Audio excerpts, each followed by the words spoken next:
Keeping up with the motto of our school, let learning be a joy and teaching a pleasure, here we are with a remote teaching and learning process to bridge the gap. Happy learning, dear students.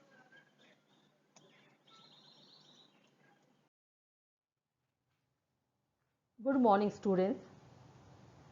In the previous PPT, we had learned about the physical divisions of Brazil, that is, the highlands, the great escarpment, the coastal region, the plains, and the islands. Today, we are going to continue the lesson Physiography and Drainage by studying the drainage pattern of Brazil and India.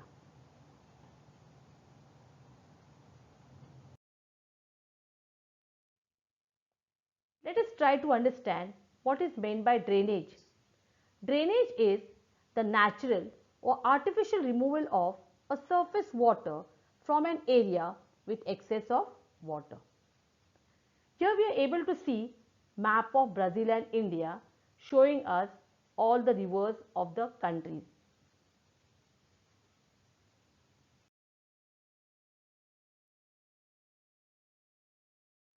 The drainage pattern of Brazil. There are three major river basins of Brazil. The first one is Amazon River Basin, which is located in the northern part. Parana Paraguay River Basin, which is in the southwest. And we have got Sao Francisco River Basin. This is a map showing us all the rivers of Brazil.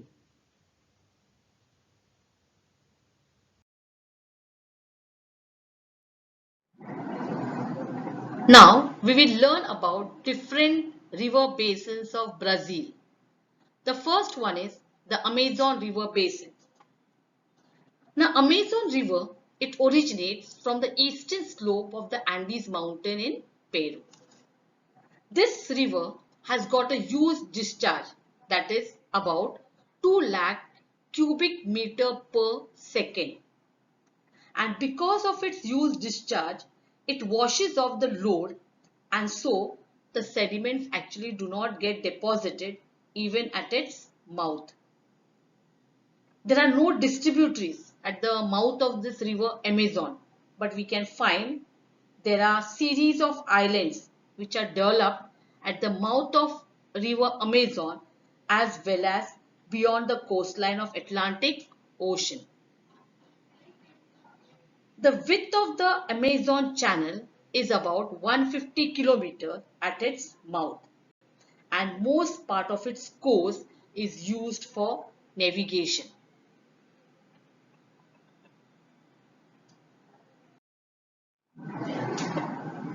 The next river basin of Brazil is Paraguay-Parana River Basin.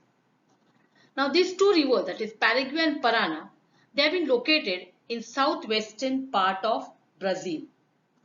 And both these rivers, they form their catchment in River Plata at Argentina. These two rivers and River Uruguay in extreme south of highland, they collect their headwaters from the southern portion of the highland. The third one is Sao Francisco River Basin. Now this is the third important river of Brazil, and the entire basin of this river, that is Sao Francisco, is located in Brazil. It occupies the eastern portion of the highland. The river actually flows towards the northern direction for a distance of about 1000 kilometers, and then it takes a very sharp turn towards the east and enters the Atlantic Ocean. This river is navigable for a distance of about 250 kilometers in its downstream reaches.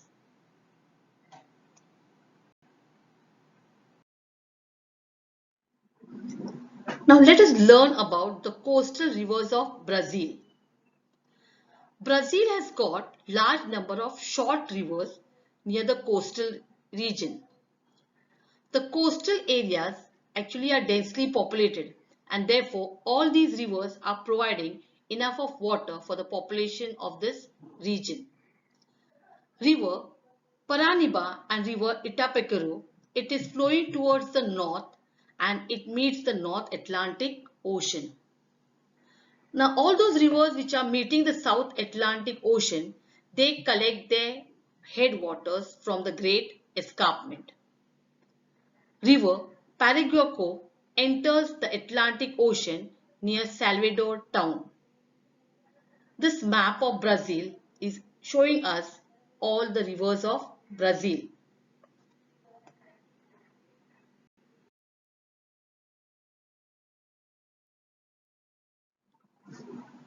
We have learned about the drainage of Brazil. Now let us learn about the drainage of India. Now drainage of India is divided into two parts, that is the rivers which are flowing from the Himalayan region and the rivers which are flowing from the peninsular region. Now Himalayan rivers are again divided into two parts, that is Sindhu river system and Ganga river system. And peninsular river system is being divided where we have got rivers meeting the Arabian Sea and rivers meeting Bay of Bengal.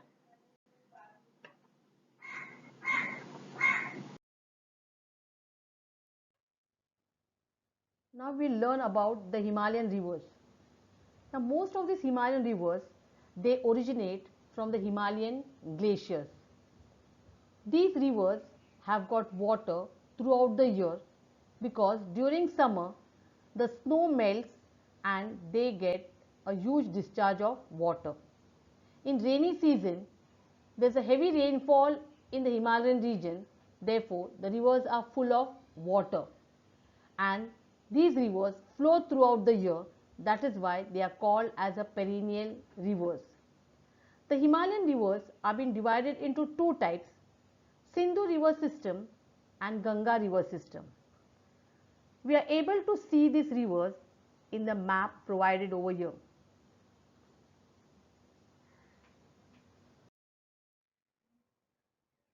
The first river system of Himalaya is Sindhu river system. Now river Sindhu is also known as river Indus. This river originates from Manasarovar in Kailash range in Tibet. It enters into Jammu and Kashmir in India and then goes to Pakistan. River Indus is the longest river in Pakistan. Country India had got its name from the river Indus. This river has got many tributaries like Jhelum, Chenab, Ravi and Satluj. They all drain from western Himalayas, that is, they flow through the state of Jammu and Kashmir and they all flow parallel to each other. Another major tributary of river Sindhu is Satluj. This river also originates near Manasarovar and flows westwards. The plains of Punjab which are being formed, they are formed by the depositional work of this river and its tributaries. Sindhu river flows through Pakistan and finally it goes and meets the Arabian Sea. The next river system is Ganga river system. Now river Ganga is the longest river in India. It originates from Gangotri. It flows through Uttar Pradesh, West Bengal, Bihar and Bangladesh. And then it goes and meets Bay of Bengal. This river also has got many tributaries like Gandak, Gomti, Ghagra, Ramganga and many more. Yamuna is a major tributary of river Ganga and it originates from Yamunotri. Now river Brahmaputra is also a tributary of river Ganga. Now this river, when it enters into Himalayan range, it is called as Sangpo. When it crosses the Himalayas, it is called as Dihang and then it flows eastward, which is called as Brahmaputra. From time to time, Ganga meets its tributaries and hence its discharge increases.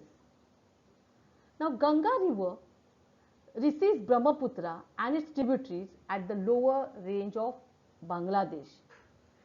The huge volume of water and huge deposition has led to the formation of large deltas. Besides this, Himalayan rivers, Ganga receives a number of tributaries from the peninsula region also, like Chambal, Ken, Betwa, Shan, Damodar, etc.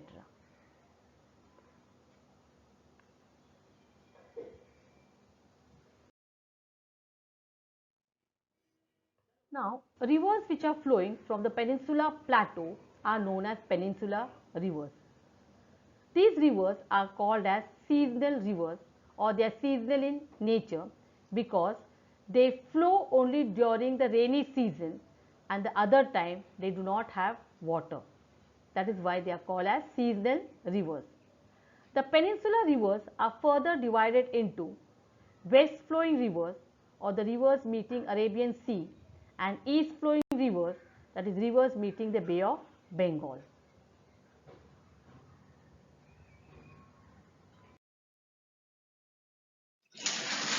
Now we are going to learn about the west flowing rivers and the east flowing rivers of India. The west flowing rivers of India, they occupy the area between Western Ghat and the Arabian coastline. And these rivers are short in length but sweet. And they flow through the states of Karnataka, Kerala, Maharashtra and southern Gujarat. As you come towards the north of this, you'll find the river system flowing to the Gulf of Kambat. This river system are Tapi, Narmada, Mahi and Sabarmati. Now Tapi and Narmada, they flow through the Rift Valley. Mahi river flows from northeast to southwest direction, and river Sabarmati, it collects its headwater from the southern slope of Aravalli ranges and it flows somewhat north-south direction. Another important river is river Luni. This river originates along the western slope of Aravalli ranges and it flows in somewhat northwest to southwest direction and flows into the Gulf of Kutch. The next one is the eastward flowing rivers. Now the eastward flowing rivers, they meet Bay of Bengal. Most of the area of peninsula plateau is being drained by the rivers which are flowing towards the Bay of Bengal. And the important river system of this group are Mahanadi, Godavari, Krishna and Kaveri. Mahanadi basin, it is actually occupying the northeastern part of peninsula. The river Godavari, Krishna, Kaveri, it originates in the eastern slope of the western Ghats. Now this Godavari river is the second largest river system of India in terms of catchment area. To the south of Godavari, you find the basin of river Krishna and its major tributaries are Bhima and Tungabhadra. The river Kaveri basin flows through the states of Karnataka and Tamil Nadu, and this is one of the major rivers of peninsula. It is a river that has been used for irrigation since long time.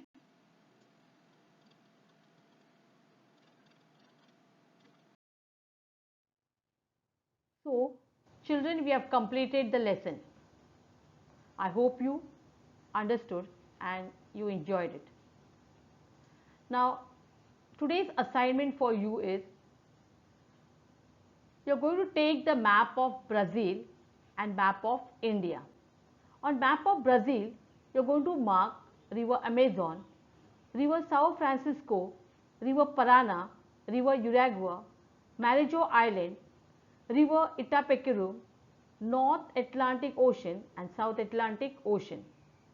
And on the map of India, you are going to mark river Indus, river Ganga, river Godavari, river Narmada, Kaveri, Mahanadi, Brahmaputra. You are going to mark Bay of Bengal, Arabian Sea, Andaman and Nicobar Islands, and Lakshadweep Islands. Thank you.